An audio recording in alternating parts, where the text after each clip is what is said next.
അതിനെ വിളിക്കുക. നമ്മൾ സുബഹിക്ക് നമ്മളിപ്പം ജമാഅത്തിന് പോയ ഒരു ജമാഅത്തിൽ പങ്കെടുക്കണമെന്നൊരു നീയത്തിൽ നമ്മൾ കടക്കുകയും നമ്മൾ ജമാഅത്തിൽ പോവുകയും ചെയ്യുമ്പോൾ എനിക്ക് എൻ്റെ ജീവിതത്തിൽ ഒരിക്കലും മറക്കാനാവാത്ത സുബഹയുടെ ജമാഅത്തുമായി ബന്ധപ്പെട്ടൊരു ഓർമ്മ.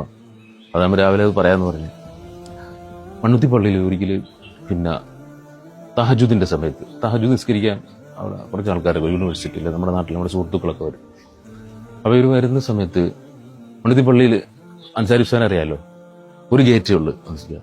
അപ്പോൾ ഈ ഒരു ഗേറ്റിൽ ഒരു ഏഷ്യറിൻ്റെ ലോറി ഒരിക്കലും ഈ തഹജുദിൻ്റെ സമയത്ത് ബാഗ് എടുത്ത് പാർക്ക് ചെയ്തിരിക്കും. അപ്പോൾ വരുന്ന ആൾക്കാർക്ക് കയറാൻ പറ്റില്ല, പിന്നെ വേറെ വഴിയില്ല കയറാൻ വേണ്ടിയിട്ട്. ഏഷ്യറിൻ്റെ ലോറി എന്ന് വെച്ചാൽ പച്ചക്കറിയൊക്കെ കൊണ്ടുവന്ന ലോറി ഉണ്ടല്ലോ. അപ്പോൾ അവര് ലോറിയുടെ 4 വാർഡും കിടന്ന് നോക്കി എങ്ങനെ കയറാൻ പറ്റുന്നത്. അപ്പോൾ ഒരാൾ നോക്കുമ്പോൾ ക്യാബിൽ ഡ്രൈവർ കിടന്ന് ഉറങ്ങുന്നതാണ്. അപ്പം അദ്ദേഹത്തെ വിളിച്ചുണർത്തി, ഈ ഡ്രൈവറെ വിളിച്ചുണർത്തി.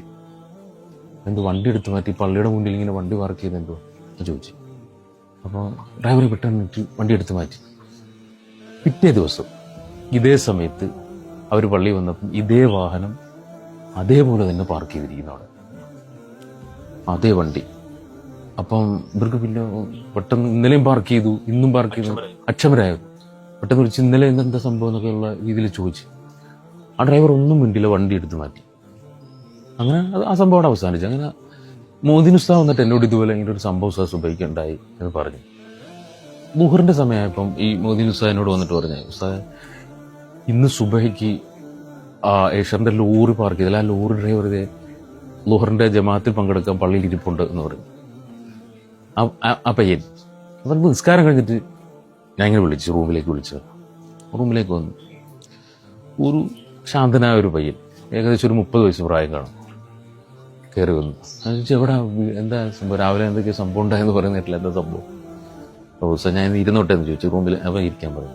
സാർ എൻ്റെ പേര് മുഹമ്മദ് അലി എന്നാണ്, എൻ്റെ വീട് പാലക്കാട് ജില്ലയിലെ കുഴൽമന്നം എന്ന് പറയുന്ന സ്ഥലത്താണ്.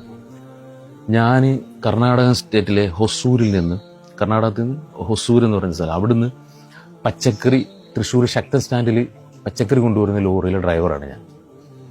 അപ്പോൾ ഞാൻ അവിടെ നിന്ന് ഉച്ചയ്ക്ക് 2:30 വണ്ടി എടുക്കുന്നത്. അപ്പോൾ ടൈം ടു ടൈമാണ്, ആ ടൈമിൽ ഇവിടെ എത്തണം. 3:30 ടൈം ആകുമ്പോൾ അർദ്ധരാത്രിയിൽ ഇവിടെ എത്തണം.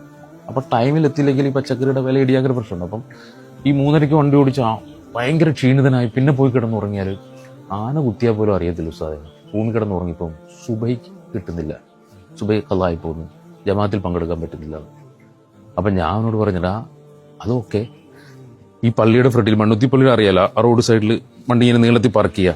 നീ നീളത്തിൽ പാർക്ക് ചെയ്തൂടെ, നീ എന്തിനാ ഗേറ്റ് ബ്ലോക്ക് ചെയ്ത് പാർക്ക് ചെയ്തത്, ആൾക്കാർക്ക് ബുദ്ധിമുട്ടാക്കിയത് എന്താ? അപ്പോൾ ഉസ്താദെ ഞാൻ 2-3 ദിവസം അങ്ങനെ പാർക്ക് ചെയ്ത് നോക്കി, പക്ഷെ അപ്പോഴും ഈ പള്ളിയുടെ ബാങ്കുകൂടി കേട്ടിട്ട് എനിക്ക് കൊണ്ടുവരാൻ പറ്റുന്നില്ല.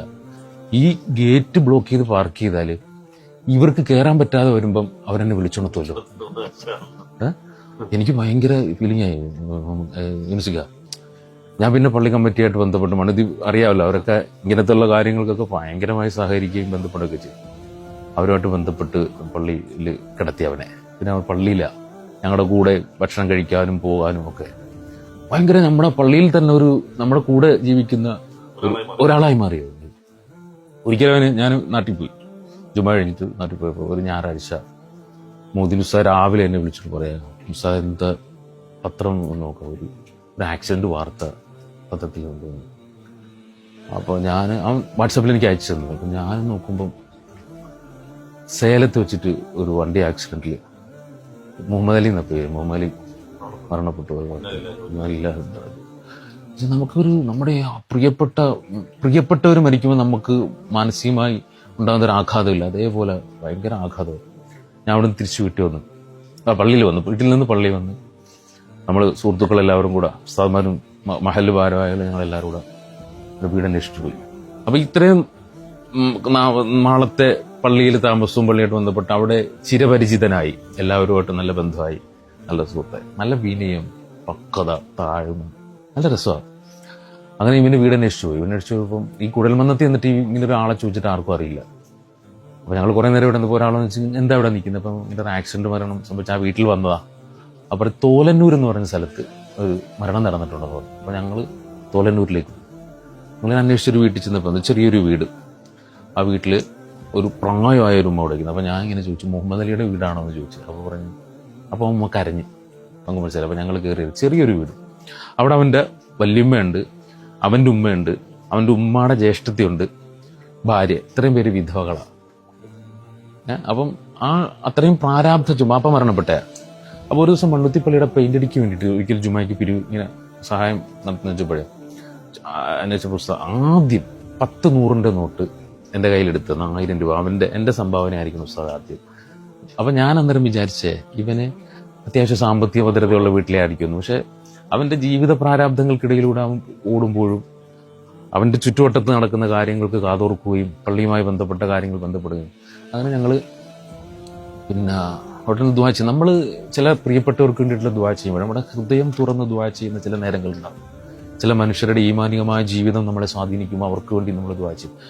അവൻ്റെ ഖബറിൽ പോയി ഞങ്ങൾ അവൻ്റെ ഖബറിൽ പോയി ഞങ്ങൾ ഉസ്താദന്മാരും മഹല്ലുകാരെല്ലാം ദുആ ചെയ്തപ്പോൾ ആ നാട്ടുകാർക്ക് ഇത്രയും ഉസ്താദന്മാർ വന്ന് ദുആ ചെയ്യേണ്ട ഒരു ഖബറല്ല എന്നുള്ള വിചാരമാണ് അവർക്ക് ഭൂതകാലം അങ്ങനെയായിരുന്നു. അവർക്ക് അങ്ങനെ ഒരു ഉസ്താദന്മാരോട്ട് ബന്ധപ്പെടുന്ന ഒരു ജീവിത രീതി ആയിരുന്നില്ല ഉമ്മാലിയുടെ. അങ്ങനെ ഞങ്ങൾ ദുആ കാര്യങ്ങളൊക്കെ ചെയ്തപ്പോൾ അവർ ഞങ്ങൾ ഇങ്ങനെയാണ് ഉമ്മാലിയെ പരിചയം. ഞങ്ങളുടെ പള്ളിയിലെ ആളായിരുന്നു, ഞങ്ങൾ അത്രയും ഞങ്ങളെ സ്വാധീനിച്ച മനുഷ്യനാണ്. അവർക്കൊക്കെ അതിശയമായിരുന്നു ഈ മുമാലി. പിന്നെ മുമാലിയുടെ ജീവിതം, മുമാലി എന്നോട് പറഞ്ഞു ഫാത്തിഹ സൂറത്ത് പോലും എനിക്ക് ഉസ്താദ് നോക്കി ഓതാൻ അറിയത്തില്ല, കേട്ട് പഠിച്ചതാണ്.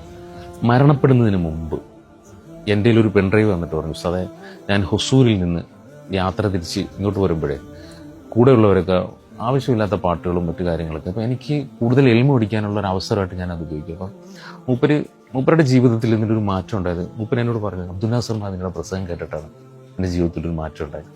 അപ്പം ഈ പെൺഡ്രൈവിൽ ഉസ്താദ് മദനി ഉസ്താദിൻ്റെ പ്രസംഗവും റസൂലുള്ളാഹിന്റെ മദ്ഹ് പാട്ടുകളും കയറ്റിത്തരണമെന്ന് എന്നെ ഏൽപ്പിച്ചിട്ടാണ് പോകാൻ. ഈ പെൺഡ്രൈവുമായിട്ടാണ് തിരിച്ച് ആ വീട്ടിലേക്ക് ഞങ്ങൾ പോകാൻ, തിരിച്ചു കൊടുക്കാൻ വേണ്ടിയിട്ടാണ് പോകാൻ. അപ്പം പിന്നീട് അവൻ്റെ ജീവിതത്തിൽ, നമ്മുടെ ജീവിതത്തിൽ നമ്മൾ ഒരുപാട് ക്ലാസ് എടുക്കാനും പിന്നെ പ്രസംഗിക്കാനൊക്കെ പോകുമ്പോഴും ഒരു പഠന ക്ലാസ് എടുക്കാനും നിസ്കാരത്തിൻ്റെ ജമാഅത്തിൻ്റെ കാര്യം പറയുമ്പോൾ ഈ മുഹമ്മദിയുടെ കാര്യം പറയാതൊരു സദസ്സും നമ്മുടെ ജീവിതത്തിൽ പിന്നീട് കടന്നു പോയിട്ടില്ല.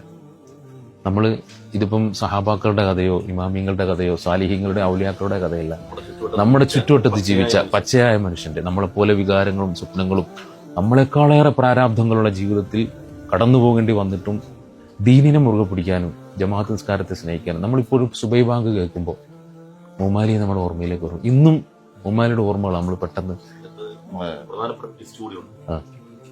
അതായത് ഖുർആൻ പറഞ്ഞ പോലെ നിങ്ങൾ എന്നെ ഓർത്താൽ ഞാൻ നിങ്ങളെ ഓർക്കുമെന്ന് പറഞ്ഞാൽ ഈ മണിക്കൂറിൽ ഈ പ്രഭാതത്തിൽ നമ്മൾ മമ്മാലിനെ കുറിച്ച് ചർച്ച ചെയ്യും. മമ്മാലി ഒരു വലിയ ഒരു ഗ്രന്ഥം രചിച്ച രചയിതാവോ ഒരു സ്വാത്വികനായ പണ്ഡിതനുണ്ട്. തനിനാടൻ പച്ച മനുഷ്യനെ കുറിച്ച് നമ്മൾ ഈ മണിക്കൂറിൽ പ്രഭാതത്തിൽ നമ്മൾ ചർച്ച ചെയ്യുന്നുണ്ടെങ്കിൽ അവൻ അള്ളാഹുവിനെ കൊടുത്തിട്ടുണ്ട്. അക്കാരണം കൊണ്ട് നമ്മൾ അദ്ദേഹത്തിന് കൊടുക്കും. അള്ളാഹു കൊടുത്തു.